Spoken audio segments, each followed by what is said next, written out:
Hi, I want to talk about how you can identify and out a toxic person in your life. This is my pro tip, which is when narcissists and toxic people are messing with you and trying to harm you, they pump you for information to use against you. Remember, when you're giving information to a toxic person, they are taking notes in their head. They are logging it and filing it away to be used against you at some point in the relationship. So what you do, and they're looking specifically for your vulnerabilities.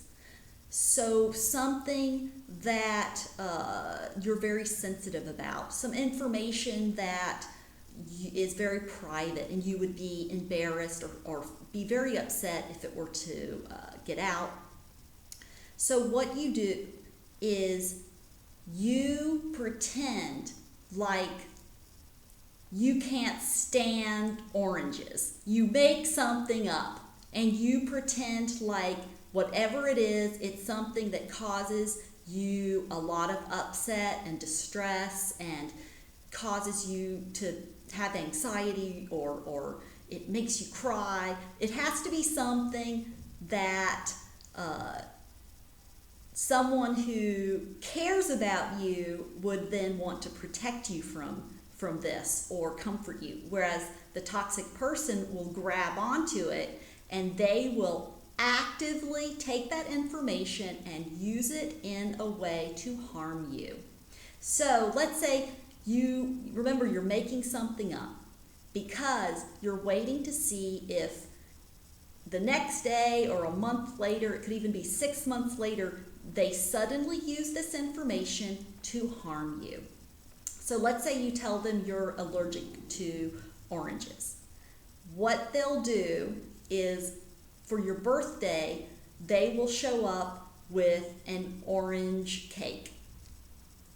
And you will think to yourself, wait a second, they know that I'm allergic to oranges. Why did they bring this? And they out themselves because they will use this information to harm you.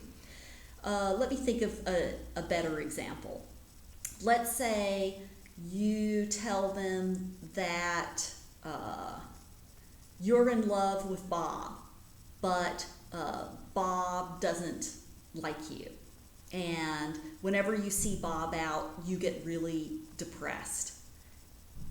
They will then, let's say that Saturday night, they will have a dinner party and they will invite Bob to the dinner party and you. It's stuff like this. They get the information and they try to use it to harm you. That's how you can out them. You give them disinformation. You pretend that X, Y, and Z is very upsetting for you. And you sit back and you wait for that stuff to come back to hit you in the face. But when it does, you're laughing your ass off because you just punked them. Good luck. Try this out. Stay strong and get toxic people out of your life. Bye. Take care.